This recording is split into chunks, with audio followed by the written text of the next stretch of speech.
Hey all, Glenn Kirschner here. Please enjoy this video on the Political Voices Network. Indeed, the rule of law applied without fear or favor may be second in importance only to a free, full, and unfettered ability of the people to exercise their right to vote. Oh, God. I served in the federal government continuously under every president from Ronald Reagan to Donald Trump. Oh, yeah, right there. Oh, God. Right there. Oh, Glenn. I'm sorry. God. It's my G-spot. Oh, yeah, right there. You know, Glenn Kirschner.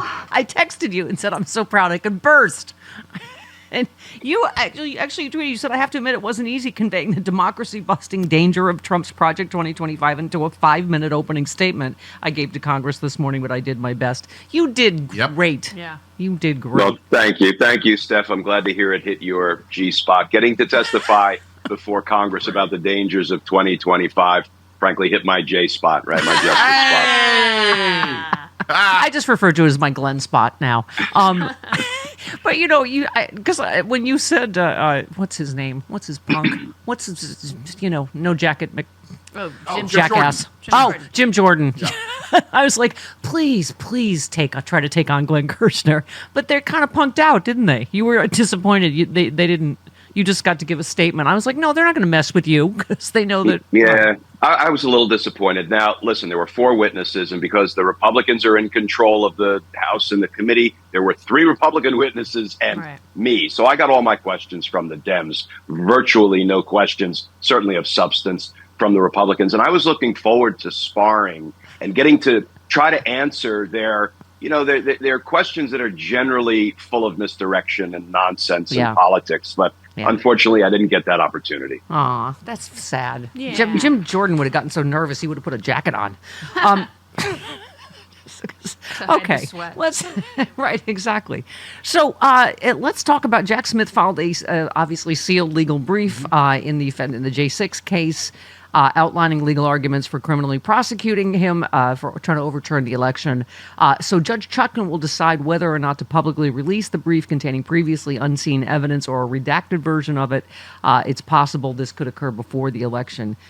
Give us your take on that.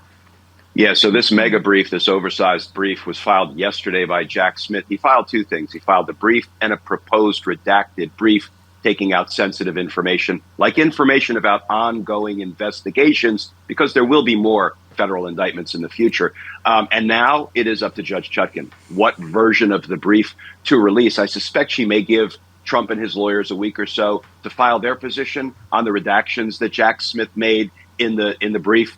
And then I assume she'll rule and she'll make public the brief that she believes should be made public without compromising ongoing investigations or disclosing anything about classified information, because there was a little bit of classified information apparently in the J6 prosecution in D.C. and, of course, down in Florida, where that's a whole other thing. It was all about classified information. So now we are leaving it up to Judge Chutkan's capable hands to provide to us whatever she thinks should be filed publicly. What time frame are we talking about? We don't know. I suspect it'll be a couple of weeks. They'll probably wrangle over what should be redacted and what shouldn't. But Judge Chutkan is all about business. She's going to rule, and then I believe she's going to put in the public record some version of the brief Jack Smith just filed. So the other thing you threaded about, you said Trump filed a brief in the D.C. federal case demanding Chutkan promptly dismiss the case. Oh, okay. Contrary to what the Supreme Court directed her to do, litigate and decide which of Trump's crimes involved official misconduct, which didn't. The motion will be denied. Has that already happened?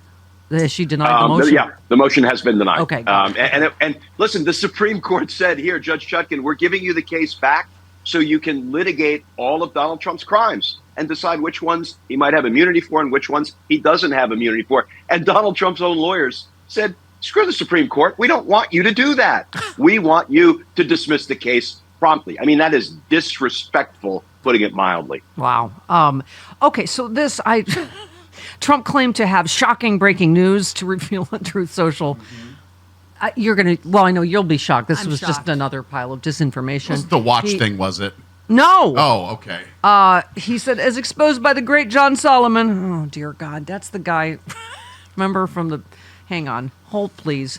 He's the guy, his reputation as a journalist, highly questionable given his role in helping Rudy Giuliani run a smear campaign against Ambassador Marie Yovanovitch. Okay, that guy. So he said, the deep state chose to disregard my direct authorization of at least 10,000 National Guard troops to ensure that D.C. was safe and secure on January 6th. We should now end the sham J6 hoaxes and lawless D.C. case brought by deranged Jack Smith, which is blah, blah, blah. Okay, deep state, crazy Nancy Pelosi, blah, blah, blah, something, something, something. Okay.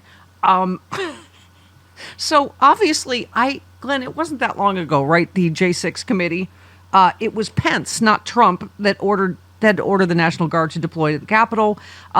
Liz Cheney said not only did President Trump refuse to tell the mob to leave the Capitol, he placed no call to any element of the United States government to instruct that the Capitol be defended. I mean, he's just trying to rewrite history, but you can't do that in a court of law, right? No, he can only fight in the court of public opinion, and his every word is an admission that will be used against him at trial because that's what the rules of evidence provide. So I've been saying all along, he can say whatever he wants in the court of public opinion because there are no rules of evidence, procedure, or law. Once you move the cases into a courtroom proper, and he will be tried as long as he's not elected on November 5th, and he won't be. He will be tried in courtroom after courtroom after courtroom, and he will be convicted just like he was in a New York Minute based on the evidence once it's presented. So all of this is nonsense. And by the way, he wants you to buy a $100,000 Trump watch. Lord. All right, you just hit my Glenn spot again. On the whole convictions. He will be convicted. Yes, he will. Okay. By the way, John Solomon... I now always had to remember back to the Ukraine that impeachment. Solomon failed to identify important details about key Ukrainian sources, including the fact they had been indicted or were under investigation. In other cases, the sources were his own attorneys. So that guy, right? I just thought it was apropos since Rudy Giuliani just got disbarred. So, and then I mean, just think about Steph. Think about the trail of destroyed lawyers in Donald Trump's wake. Rudy Giuliani, Sidney Powell, John Eastman, Jenna Ellis, Kenneth Chesbrough, and others. These people's careers are trashed because they did Donald Trump's corrupt and criminal bidding. And there's a whole nother batch of lawyers out there.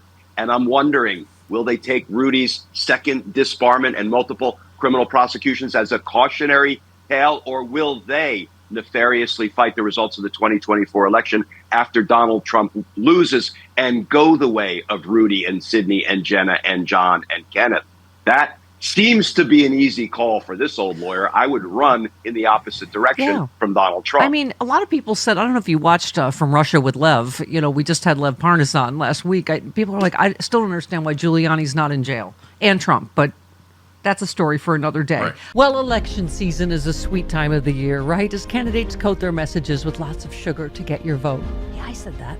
Now you can enjoy the sweetness of the election with authentic candidate cookies with the likeness of Kamala and Donald on your favorite butter cookie made by the famous deli in Chicago, Max and Benny's. You can purchase these once-in-a-lifetime cookies on the Stephanie Miller, Tom Harmon, and John Fugelsang websites. To order, go to our websites, click on the banner for cookie candidates, or go directly to their website, cookiecandidates.com.